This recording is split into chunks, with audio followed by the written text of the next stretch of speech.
Hi, this is Dan Chambliss. The lecture you're about to see starts with videos of national anthems. Then we'll get into our regular discussion. So that's what's going on today now. Thank you.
So that was the Soviet national anthem. It was written during World War II.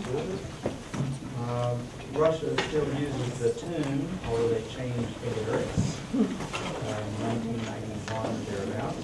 So the question is, so you should have two handouts. Right? One is the lecture notes, the other is lyrics to a number of songs. Do you have, don't have? Extras? These copies? Make sure everybody's got what they need. Let's go right over here.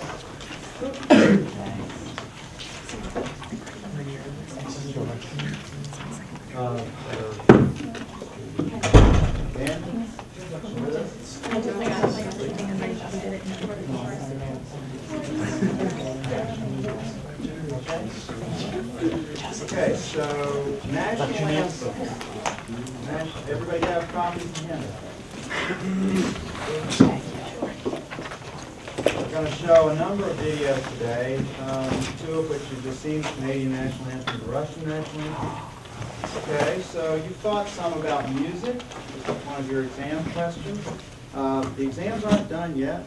Probably won't be this week. I'm hoping you're too busy to worry about it, because I sure am. So I'm working on them, but not going to be done. A national anthem, right? Okay. So talk to me about national anthem. What do they like? Anything at all? National anthem. Shoot. Patriotic. Patriotic. What does that mean? Nationalist, passionate about one's country. Okay, nationalist, right? Passionate comes in, right? What else? What are national anthems like? What do they sound like? Yeah. I was going to say they invoke God. That's not what they sound They what? Invoke God. They evoke God a lot, right? The lyrics, you know, like God seems to come up. Yeah? I was going to say that it's usually pretty familiar. What? Familiar? Familiar. How do you mean familiar? Like I feel like I could start singing without actually thinking about the words. Interesting. Have you heard these before? Not these like the national anthems like what? Okay. What about these? Did these strike you as easy to sing, or? No, but I feel like I could sort of come along with Oh, it. you Like, I could, know the okay. words, but like they all have the same sort of like tune rhythm to They them. have a tune, a sort of rhythm, yes. I think they sound powerful. There's a lot of people singing them and a lot of instruments being used. Power, right. Lots of, so a lot of people, a lot of instruments. What else? Yeah. They sound like celebrations, even if like the country's in like a horrible state at the moment. Interesting. Say that again. They sound celebratory, even like regardless of the state of the country. Celebratory, even if, right? Even if things aren't going well. That seems to be, yeah. I think the idea behind that is that you're supposed to have sort of an unconditional pride for, Oh, nice. you know, for your nation, which is sort of what they're trying to get at with the anthems. Yep. Unconditional pride. Yeah. Okay. What else? Think about lyrics or the sound, either one. Yeah. Kind of going off of there being lots of voices and people, it's something that is unifying. Even if only one person is singing, everyone's supposed to like stand up and pay attention. Well, what do you think? I mean, did you listen to the Canadian one there first? Anybody? I don't know how many were in the room when that was playing. I mean, does it have an effect on you? Even if you're not Canadian, right? Okay, yeah, so it kind of pulls you in, feels somehow unifying with other people, certainly part of it. What else? What else? Let's see. Tends to be loud, tends to have a lot of voices usually, but even if one person is singing, pulls everybody else. Easy to join into it musically was the earlier comment, right? That it's sort of easy to pick up on where it's going. What else? Instruments. What kind of instruments play typically? Huh? And there's a lot of like brass, loud instrumentation. Yep. And it's always, and it's normally not in like a minor key. It's like Normally not in a minor key. Some are, but yeah, right. It tends to be uplifting. a lot of brass, uplifting. How uplifting? I mean, well, that's kind of what I was getting at with, it's not like gonna be a depressing song. It's gonna like use big, loud noises and sound that would normally be in a happier. Excellent. Yeah. I think they're largely military instruments like drums and brass. A lot of military instruments, right? A lot of military instruments. Very common too. Yep. Drums, brass, that sort of thing. Yes. Kathy? There's also, in the lyrics, there are historical references to Huh. fighting and military, fighting for freedom. So that kind of inspired me. Interesting, right? A lot of struggle and, you know, kind of warlike kind of things. Historical references are very common. So it's evoking a solidarity not only with the other people right around you, but also through history, right? Sort of vertically, so to speak, as opposed to horizontally. Yeah. Oh, you're supposed to behave in a certain way when it's being played, like you have to stand up and put your hand on your heart and keep up your head. Kind of makes you want to stand. I mean, it's sort of hard, you know, you don't slump around listening to some of this stuff, right? Yeah. The tempo is usually pretty slow. Okay, because, why would that be? Because if it was like really fast, it'd be like whimsical, but it's supposed to make the nation seem like it's going to be here forever. It's solemn, it's got gravitas, we might say, yeah. Yeah, on that point, rhythmic, so you can really, it's like matches the heartbeats of the nation. Very good, yep, rhythmic music, right? So it's a beat that's easy to follow, it's got some power and density to it, yep. All of this is true, right? All of this is true, this is important stuff. What we're going to do is look at another one now. It's the La Marseillaise, which you've got the words to. It's the French national anthem. Let me give you the setup here before Chelsea starts this. So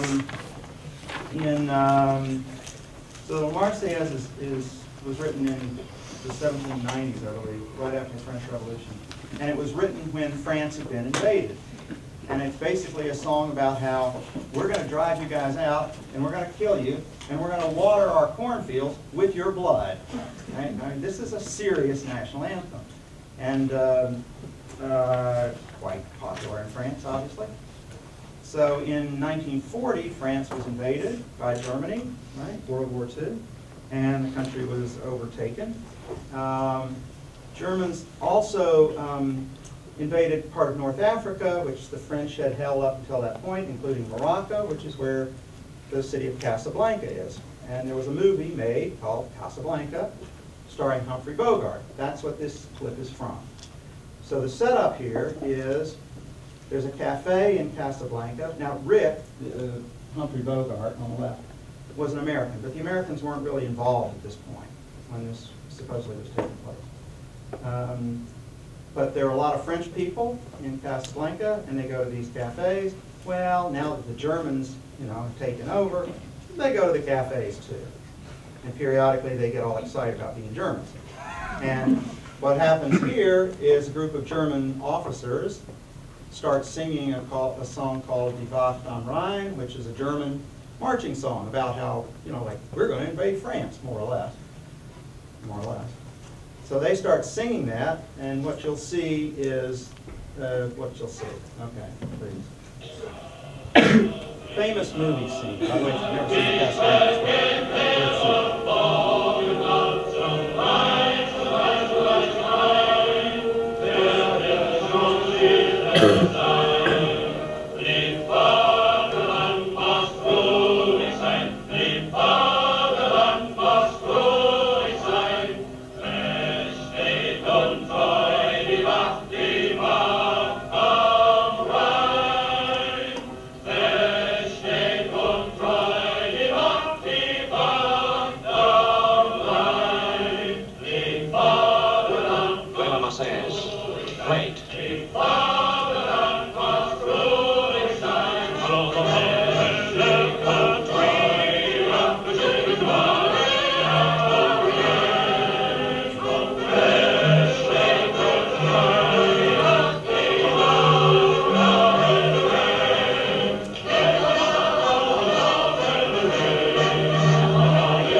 Now that's taken totally out of context with the movie. You should see the whole thing sometime. Funny, it's right at the end there is the German officer standing up. He's walking over, he's going to shut down the cafe because he's angry that there was this kind of act of rebellion. And when he did that, they were playing the opening of Deutschland über alles, which is the German national anthem. Okay, it's kind of dueling anthems or something like that. Anyway, it's well worth seeing the movie. So what we're going to talk about today, though, is something that national anthems tap into, which is solidarity, let's call it. That is, I'll describe a little bit about how national anthems work, but in the context of trying to understand why it is people pull together under any sort of circumstances, or why people feel a sense of solidarity or emotional connection or moral connection with each other. All right? Now, let me just ask, just to have the background here, how many of you have heard me talk about this before in either intro or Self and Society? Okay, a few, not too many. All right, great. Well, enjoy, because you're hearing it again. But I hope you get extra things out of it this go around. Okay, to begin. Yeah, Quest? Yeah? No? Okay. So what I'm going to present here is a theory developed by a guy named Randall Collins, who we've talked about a little before. Have I mentioned him once or twice? And it's what he would call a theory of interaction ritual chains, or the theory of ritual solidarity is really probably a better way to think of it. Now, This comes out of Emile Durkheim's Sociology of Religion from 1912, a book called The Elementary Forms of Religious Life. Collins took Durkheim's basic insights and formulated them into a real developed kind of theory. You'll be reading it over the next week or two, and we'll talk about it in discussions. But basically, what was happening in there is Collins was trying to formulate exactly what Durkheim really meant and then elaborate on it. But it's an incredibly powerful theory because it aspires to, and does pretty well at, formulating why people feel connected to other people, which is about as basic an issue as you can get in social science. What creates groups, or what creates love, or what creates patriotism, or what creates families, or any kind of emotional solidarity people have with each other. And what Collins lays out are a number of conditions which, if satisfied, tend to produce solidarity. That's a great idea, right? You can say, if these four things happen, 1, 2, 3, 4, you'll probably get this social result. That's about as good as theoretical work gets, because it's clear, it's straightforward, it's not at all difficult to understand, at least in the basics, as I think you'll see today. But once you understand it, you'll see that it can be applied very, very broadly and account for tons of stuff, from the most macro level kinds of results, like why do people feel patriotism, let's say, or love of country or something, down to the most micro level things of why does a face-to-face interaction work out well or not, or why do you enjoy a certain song, or why do you like being with this person as opposed to that person. And it goes, in scope of time, it goes from hundreds of years down to literally tenths of a second. This theory applies across that sort of range. It aspires to, and I think successfully does, account for things like solidarity within families, within churches, within armies, certainly within sports teams, and you'll see all of that. So it's about why do people fall in love, why are you devoted to the Boston Red Sox, or why soldiers will die for their comrades in a battle, which is an utterly irrational kind of thing to do, right? Hand grenade falls in the middle of the group, one guy yells, Vive la France, or whatever, dives on it, boom, gets blown to smithereens. Why would somebody do that? Okay, again, this theory, consistently applied, tries to figure out answers to questions like that. Okay, so basically, depending on what you read, Collins lays it out in different ways in different places.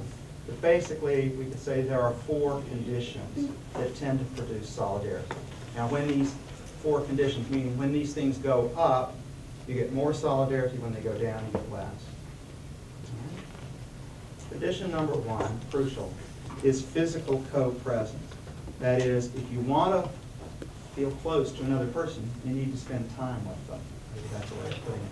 Best example might be, get in a small car and drive to California. By the end of that period, you will have strong emotional feelings about that person in some direction or other. All right?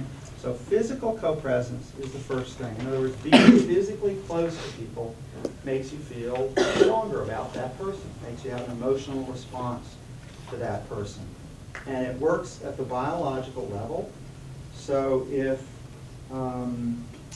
we hooked everybody in the room up to little electrodes, on your skin and your heartbeat, like a polygraph, like a lie detector kind of thing, and you were all sitting there all hooked up, and we put on the screen a diagram that shows where everybody is sitting, and would glow red when you got excited and got blue when you're not or something, and then I walk around the room like this. And as I get close to each person, it starts glowing. Your little spot is going to get red because your pulse, your breathing gets a little faster, your pulse goes up a little bit, your galvanic skin responses change. All of that physiologically happens when somebody else gets close to you. So like you go, right? You get a little charge out of that. So if you get physically closer together with people, your emotional state rises. That's why it's better to have a class like this in a room that's a little bit too small for it than in a room that's too big for it. So I always try to talk to the registrar, make sure the classroom looks filled. That's important. Not just for the look, but also for the physical co-presence of people. Being close together with people works, especially if you're physically coordinating. So you're all sitting down at the same time, standing up at the same time, that sort of thing. Now the ultimate version of this, of course, would be being naked. Okay, so I tell you, just as, you know, because I'm a highly trained social scientist, I can say this sort of thing. If you get naked with another person and mash your body up against theirs, you will begin to have emotional feelings about that person. Now, not always good, I'm not saying, but frequently you will have a strong emotional response, right? It's just the way it works. It's built in, it's biological, that's who we are. So if we really wanted to make this class serious, you know, well, no. All right, second condition, no outsiders. That is, some degree of exclusivity heightens a sense of solidarity within a group. For instance, in a marriage. One of the basic conditions of a marriage is supposed to be a very close relationship, right? Is nobody else is going to get that close. Right? And it's considered a real problem if somebody does. Okay? Different example would be Hamilton College. It's an exclusive school, right? Right from the outset, from the first week of orientation, you feel like you've got a little bit of a connection to the other people at this college because we don't allow anybody in. You can't just walk in and sit down and say, oh, I'm part of this too. It's relatively exclusive. Now, if we had this class meeting, if we had parents visiting, for instance, which happens now and then, it kind of changes the class. Like you'd notice, the professor kind of doesn't operate exactly the same way. And the students certainly don't operate the same way. It changes who's considered in the group and what's going on. It lowers the solidarity within the ranks. So real serious churches are very strict about who's in and who's out, and who's allowed to really participate, who's allowed to go into certain areas or handle certain documents or be involved in certain ceremonies. Okay. Third condition is ritualized activity. That means stuff that's laid out according to kind of a formal plan. Easy example would be a church service. So if I went to church the other day, I go to this Episcopal church in Casanova, and they always, it runs the same way every time. It's incredibly predictable, right? There's somebody playing the organ, everybody comes in, sits down, it's real quiet, and then, I don't know, something happens. Oh, I know. Everybody stands up, we sing a hymn, the choir walks in, you know, there's a big procession, and somebody says some prayers, and then there's some kneeling, you know, you say some prayers, you stand up, and then you sing another song, and somebody walks up and does some. You know exactly how that's going to proceed every time. Right? It's ritualized. It's a formal kind of ceremony that way. There are other factors that work in this. Rituals take place in regular time and place frequently. So our class always meets on Tuesdays and Thursdays at 2:30 to 4. If you didn't know when it met and you had to get an email each time, that would be kind of odd. That would be kind of odd, and it would change the way the class worked. So when so we had a special class meeting, you know, like a week or two ago, because I couldn't come the regular time, and we did it in the evening. It changed the feel of the thing, right? It was just, oh, it's kind of a little less formal or something. Well, that's okay, and you can use that for solidarity purposes. But the important point is that what time a group meets matters, okay?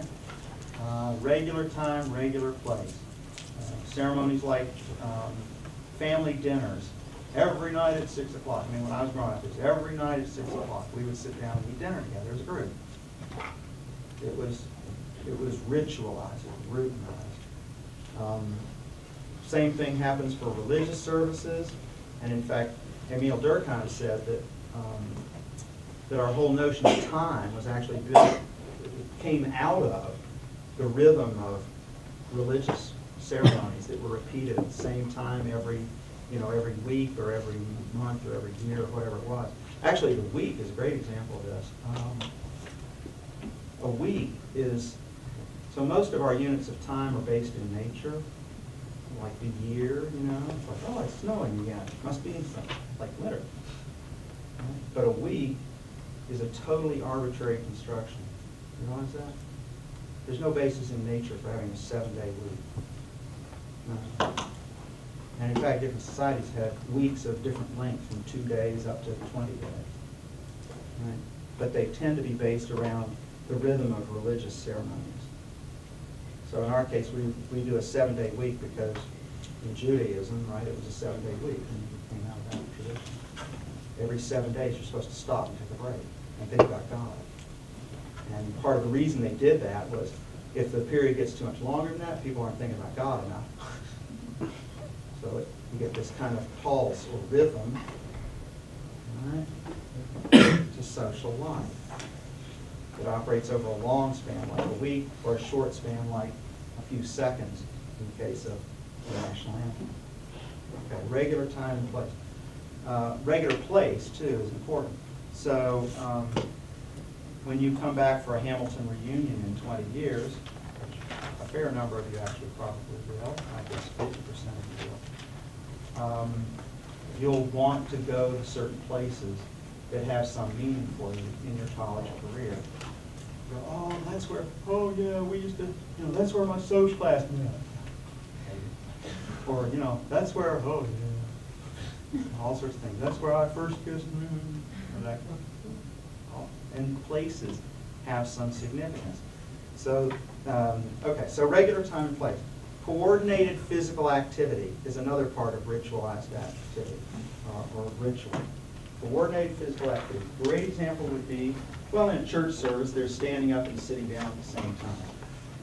In the military, it's marching, right? That's why military units have drill all the time. They're not going to actually use that in fighting battles, the way they did in 1700. They don't do that anymore.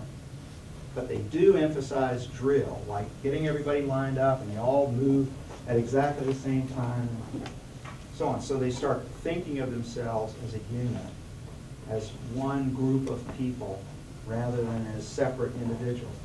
It's not hard to do this at all. You know the wave?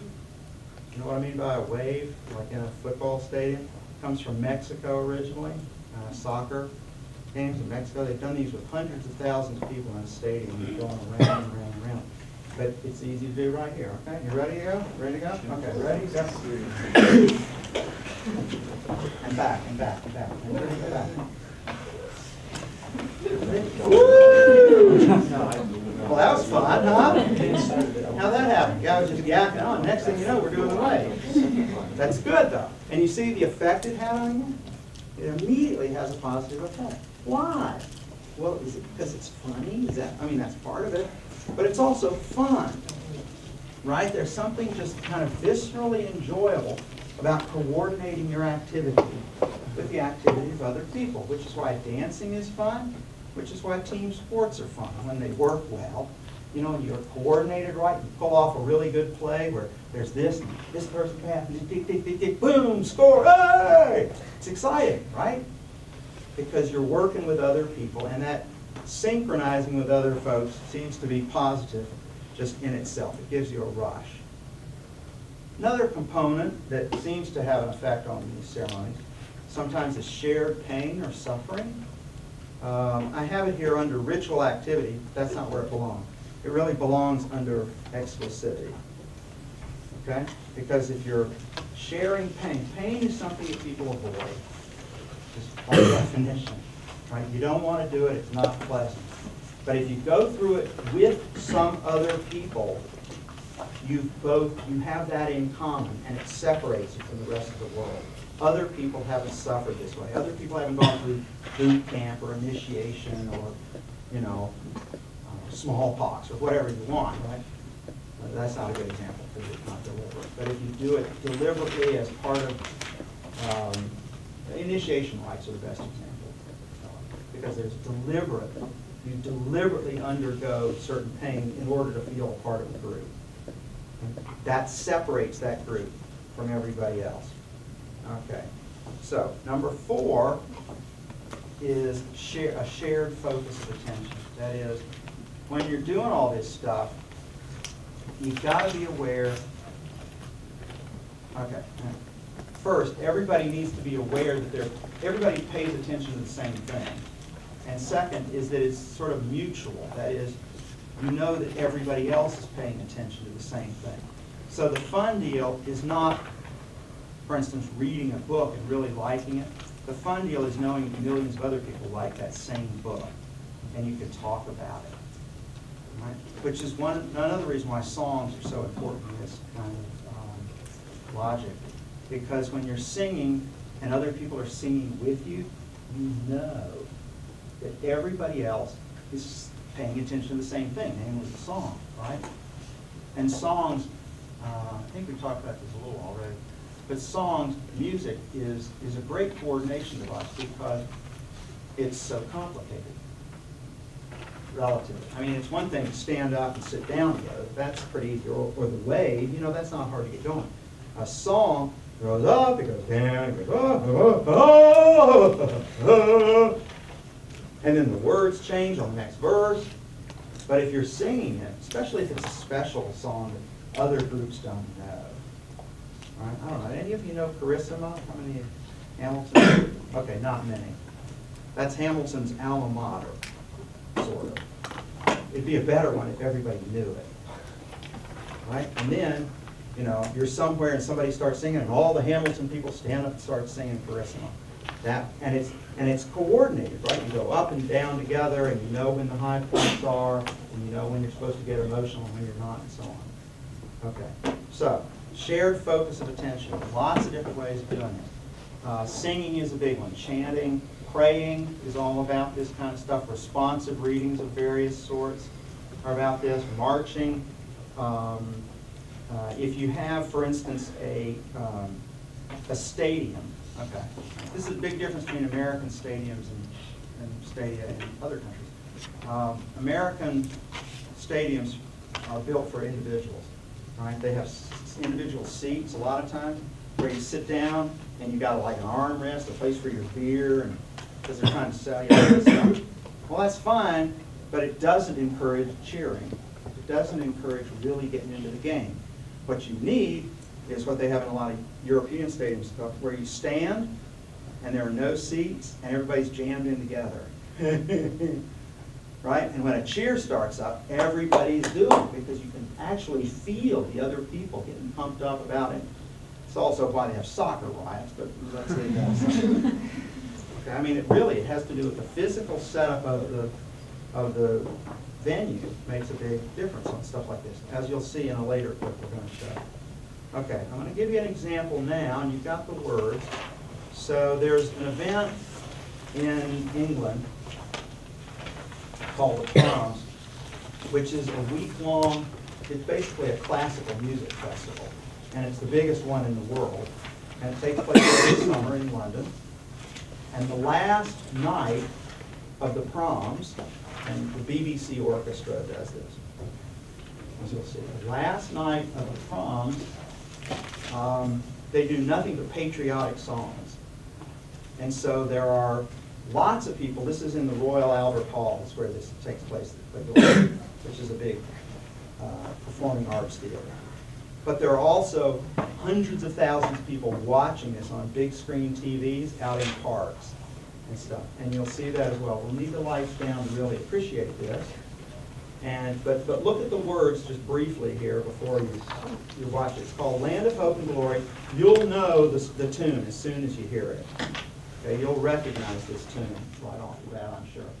Take it.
David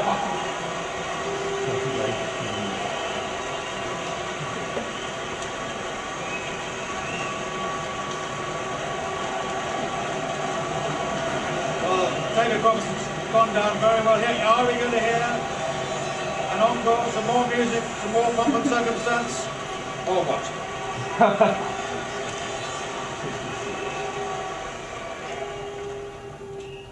You are so nice. But I just wish you'd come to rehearsal. Here I was looking forward to conducting the world's largest assembled number of voices ever. At the end, it's my turn yet. I give you the tea. It's very clear. This is a nation built on tea. Put it in the right place.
Circumstance marked number 1 by Sir Edward Elgar, with the setting of the words Land of Hope and Glory by A.C. Benson. Elgar knew that the big melody he wrote in that piece was, as he said, a tune that... Well, that's pretty fabulous. Now, I'm not English, you know, but I'd love to be there. It'd be fun, right? Now, so you see all the conditions that Collins is talking about. So there's physical co-presence. There's a kind of clear visual focus of attention. There's all this coordinated activity. There's noise and sound and all that good stuff, right? Now, there's no shared pain and suffering, but that's a separate sort of thing. But there's this shared focus of attention that's quite intense. So what you should see from this is, here are these factors. What do they produce? Well, what they produce is emotional exhilaration, number 1, right? You get pumped up. It's exciting, or it's fun, or intense, or something like that, right? And there's other stuff that happens. One is that your attention gets focused on something, and that something comes to have a special significance. That's really important.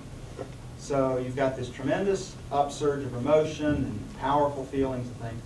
And it's all built around, well, in this case, it's built around the song, the sentiments of the song, the flags, right? Did you notice that? A lot of people waving British flags. It's a patriotic song. That's the whole point. You're supposed to think about the country and how wonderful it is and how great it can be and things like that, right? So the emotions generated by these rituals of all sorts get focused on whatever's at the center of attention of them. Now, in a religious ceremony, it might be various artifacts like a cross or an altar or religious documents, or the Bible or a Koran or a Torah or whatever you have, right? Different kinds of elements in different groups. It can also be focused on people. So it can be focused especially on the people who lead the ceremonies. So, boy, that guy's popular in England at the end of 2009 when this was made. Right? He directed this thing, and everybody goes, wow, that was fabulous. And they're giving him a huge round of applause. That's great. He's wonderful. But same works for anybody who leads a ceremony. It could be, television preachers, you see, who watch TV ministries. You know, there are these charismatic types like Joel Osteen or somebody like that. It could be a Barack Obama, you know, if you're into political stuff, you watch the inauguration, you go, yeah, he's great, that's wonderful. Especially if it's the kind of ceremony that gets people charged up in this emotional kind of way. Actually a political convention would be a better example than an inaugural address. Because there it's explicitly a group of us and our positions on things and so on. Okay, so yeah, a lot of different examples of how that works. The person who's at the focal point of your ceremony can become very important. In the case of two people, it could be a person you're in love with. So let's say you have various ritualized activities with another human being. Like you fall in love, you go through little ceremonies, like you go out to dinner, right? And you hold hands, and then, you little smacky mouth, like a little huggy bear. And you start, it's kind of exclusive, it's got some physical contact, you got a little coordinated activity going on, synchronize your movements. Next thing you know, you're feeling the way y'all are feeling right now. I mean, a lot of smiles in the room, right? Just from thinking about it, like, yeah, good, that's good. And stuff gets associated with that. One is the other person, right? Because you're kind of making this sacred object, or kind of say, you're kind of making this other person a kind of sacred object. And then you want to think about him or her. So you got their picture, and you carry it in your wallet or your bag. And you're feeling down, you pull out that picture and look, and you go, ooh, and you get a little charge. Or you've got things associated with those little ceremonies and so on. So, for example, music works really well, as y'all know, because it kind of sticks with you, and there's a kind of physicality to the memory. So a few years ago, I was driving home from work. I have a long drive home, and I turned on some easy listening station, which I never do.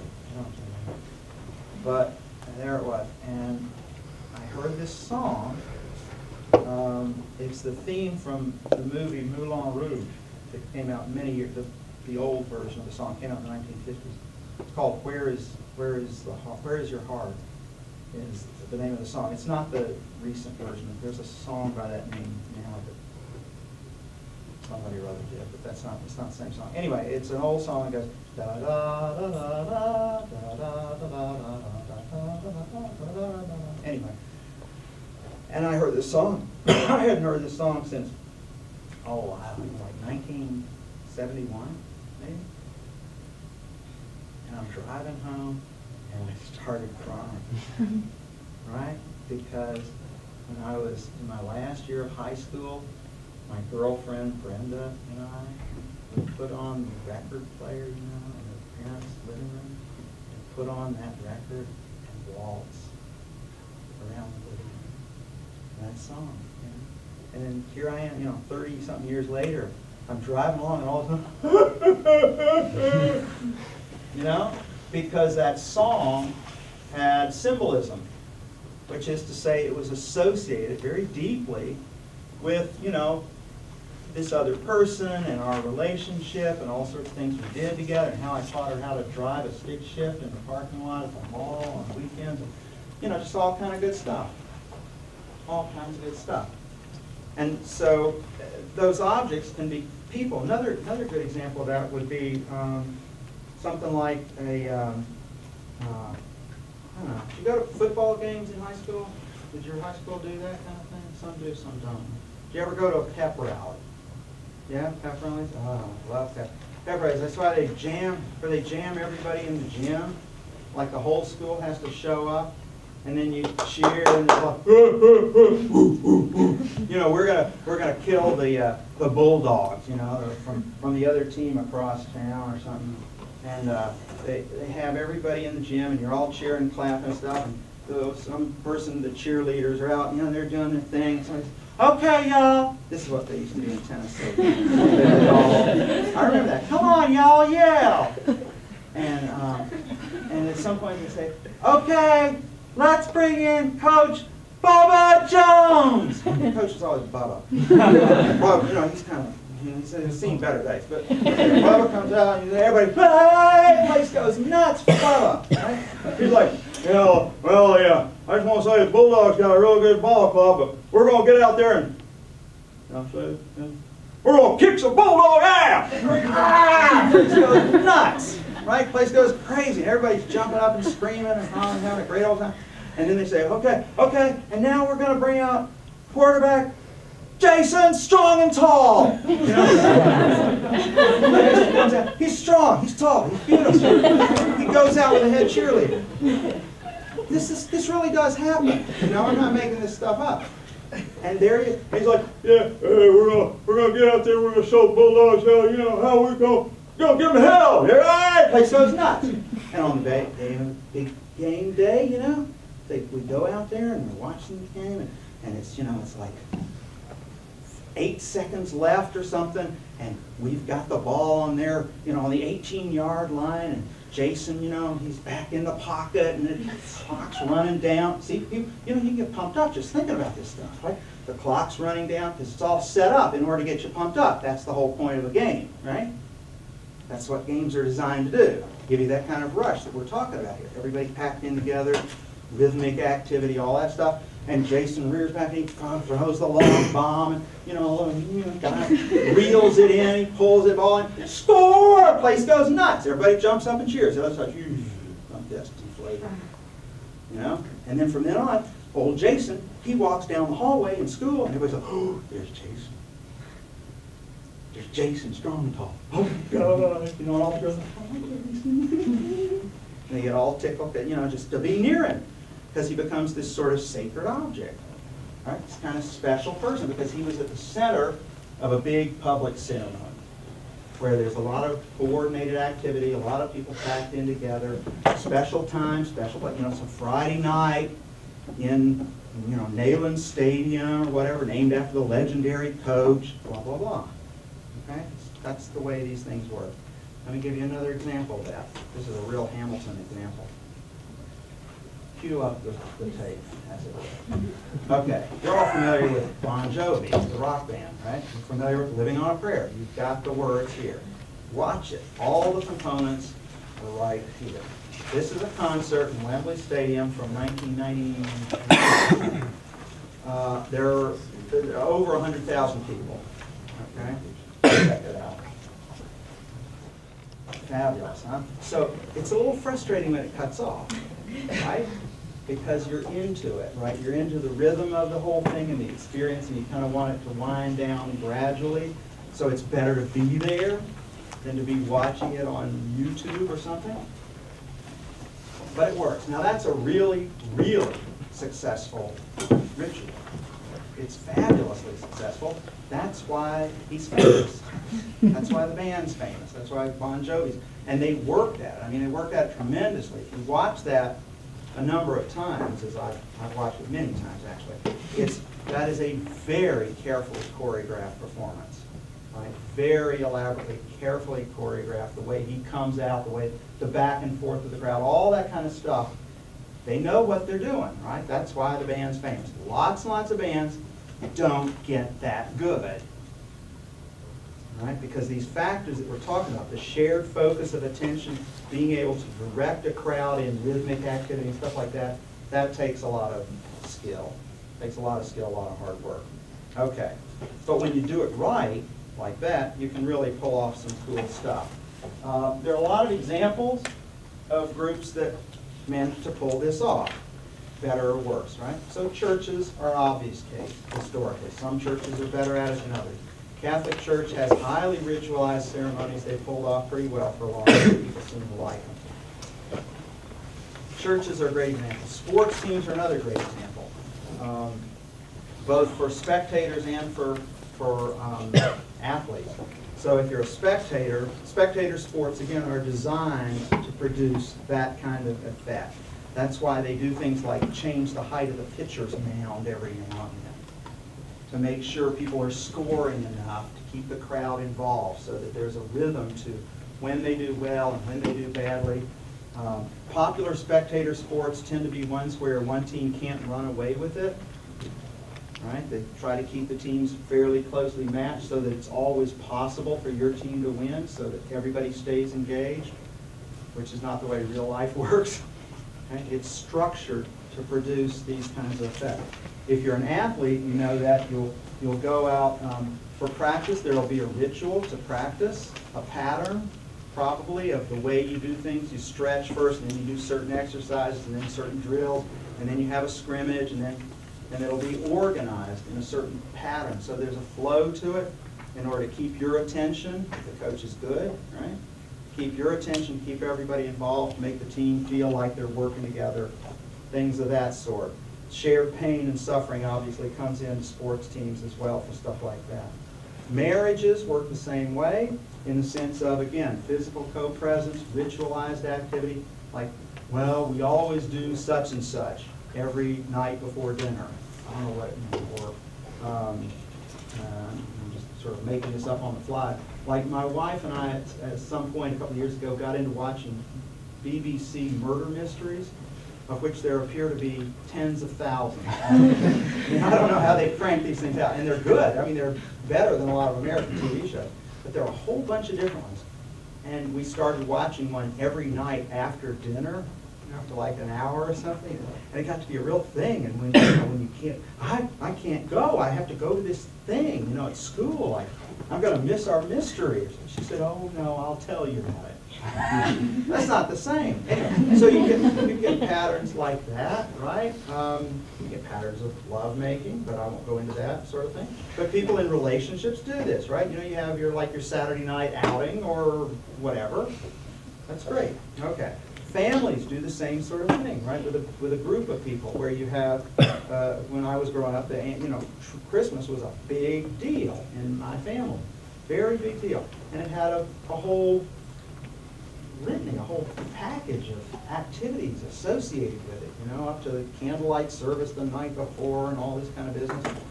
And then, opening packaging, kind of a wind down, and all my brothers are in town, and, that kind of stuff. And it goes on for years and years and years. And ceremonies like that a lot of times are tied to eating.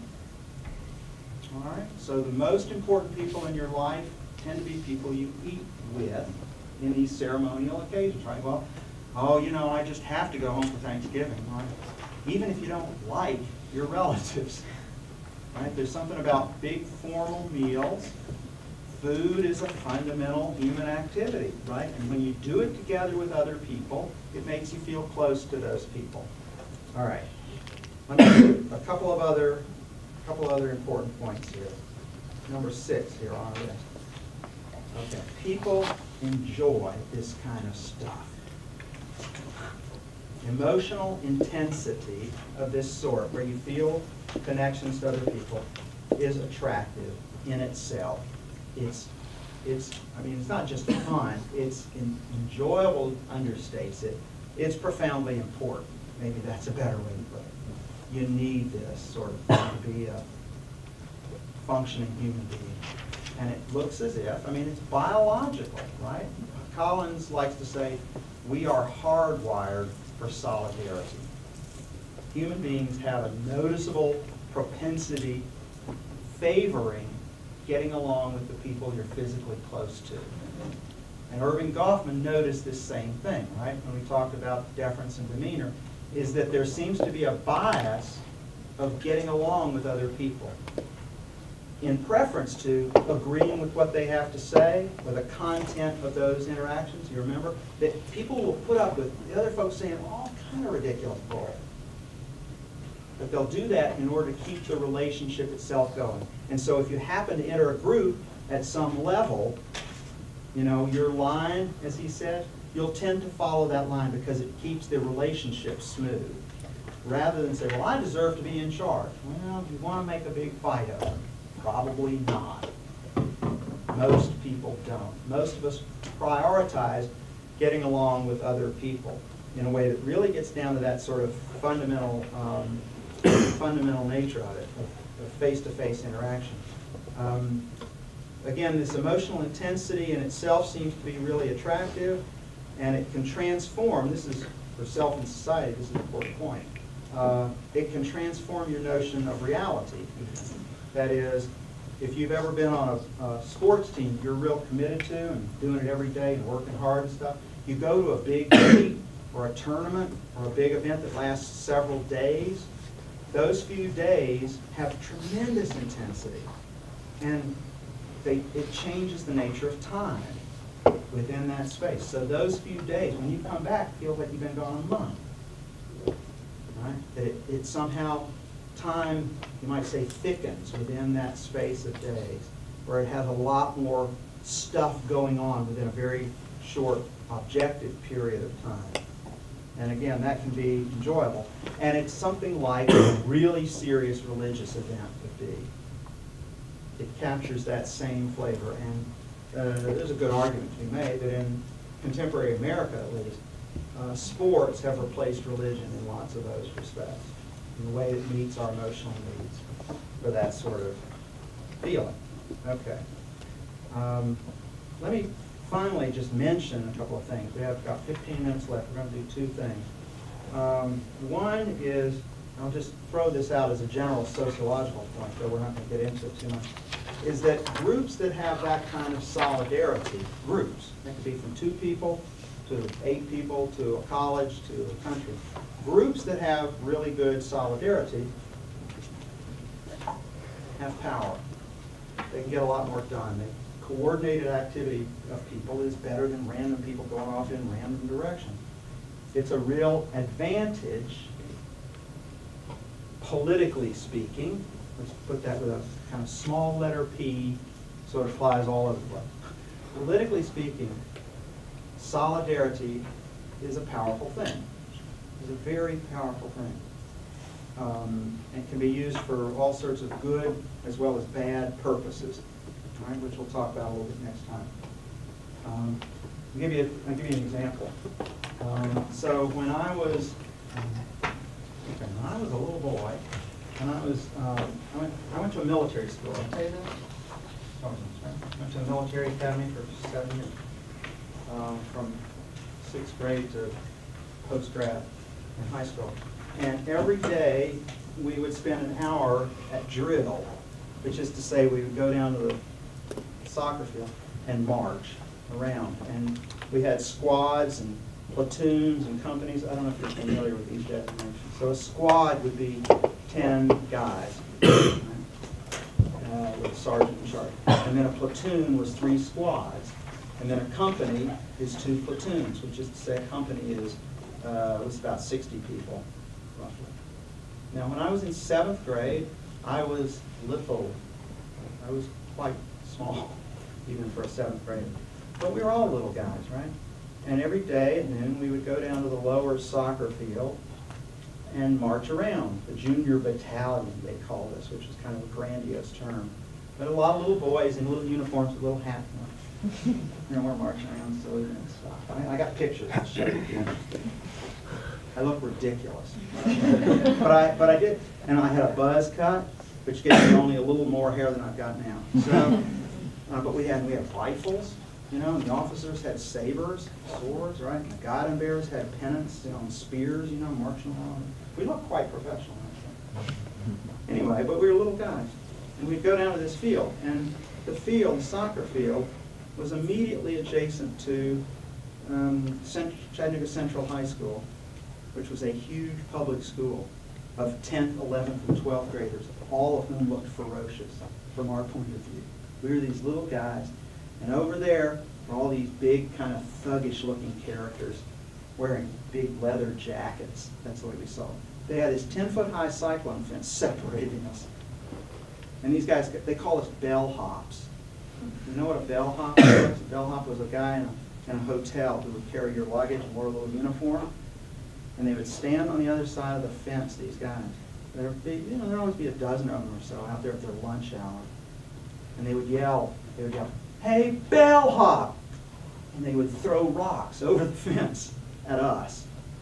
And we'd be standing over there trying to march, I'm a little guy, hey, God, hit, scatter. It was scary. I was scared. A little kid kind of like. And this got to be a problem. I mean, it was really disruptive of our drill. And so one day we were walking to drill, walking down Chamberlain Avenue, it's called, and the word came back through the NCOs, sergeants, which is to say ninth graders. Well, the seniors were in charge. There were seniors who were our officers. The word came back, said, 2 rocks in your hat, 2 rocks in your hat. Because we wore, garrison caps, they have a bill on the front and a slope top like this. So you could stick stuff up in there, like your shoe shine rag and so on.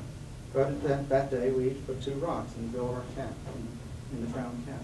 And we went on down to drill. And we're like, 2 rocks, what's going on? And we get down there and we start marching along, doing our little thing and our little squads and things and stuff. And on the other side, it's lunch hour at Central High. And all the thugs come out in their leather jackets and they start yelling at us, as per usual, right? Kind of a little ritual in itself. Like, "Hey, bellhop!" Rocks come sailing over the fence. Oh, shoot. But this day, things were different. This day, the squads marching around came together at a certain point into platoons. In a platoon, you got an officer out front with a sword. And then into companies. And a company, you had a whole little company staff group. There were like 3 officers and a guide and bearer, a guy with a little flag, a little marching law. And we came together into companies. It was like, what was it? E, F, and G, I guess, were the last 3. Junior battalion was these 3 companies, which is to say 160 little guys, right, in their little uniforms, all marching downhill. And we came together into the whole junior battalion, which is to say 160 people. So it was like, or 100 and, what would it be, 180, excuse me. And we're marching along as a battalion. By now it's getting quiet on the other side of the fence. Like it looks like a parade or something. And we're marching down the field like this in a battalion. And it's like, I guess it'd be 6 deep this way. We're heading this way, 30 long. We're going along, and Tom Hayes, a guy named Tom Hayes, was the battalion commander. Oh, big guy. Tom Hayes, it's Jason Strongtall. He was. And he's like, oh my God, we are not worried. And he's out there, and there's a battalion commander, and he said, "Battalion!" We're marching down, going, "Left flank, march!" You know what a flank movement is? Left flank, right? Everybody. Usually, if you're in a long line, you make a turn like a line, like this. A flank movement, everybody simultaneously pivots 90 degrees. So you're walking along, and we all like this. And the entire battalion is heading toward the fence. 180 guys. About 10 yards out, he yelled, "Battalion!" The guidance go, "Halt!" Boom, boom. And then he gave a command. We had never before heard, but we instinctively understood. He said, "Battalion, prepare to fire!" Right? And the rocks came out of the caps. And he said, "Battalion, fire 1." And 180 rocks. And over the 10-foot fence. And came down in the parking lot of Central High School, smashing car windows, and scattering the thugs forever. Right? It was a massacre. We fired 2 rounds. That's it. And then we went back to having drill. And they never messed with us again. Right? Bunch of little guys, but we were organized and coordinated, knew what we were doing. And the next day, the headmaster at the end of assembly, morning assembly, said, "I'd like the entire junior battalion to stay after assembly for a minute." We're like, "Oh, we're going to get killed." He could hardly, he was trying not to laugh. To tell you the truth. And we all had to sign a little thing. If you'd thrown a rock, you had to add your name, and they divvied up the price of the damages. And that was that. But again, it was kind of a nice episode, let's say, from military school. Okay, just so you all know, we can do this, right? Okay, so that was you know, solidarity works. Now let's do one last little example of this, just to give you the flavor of how this works. Why don't we pull everybody out of your seats and just gather right in here.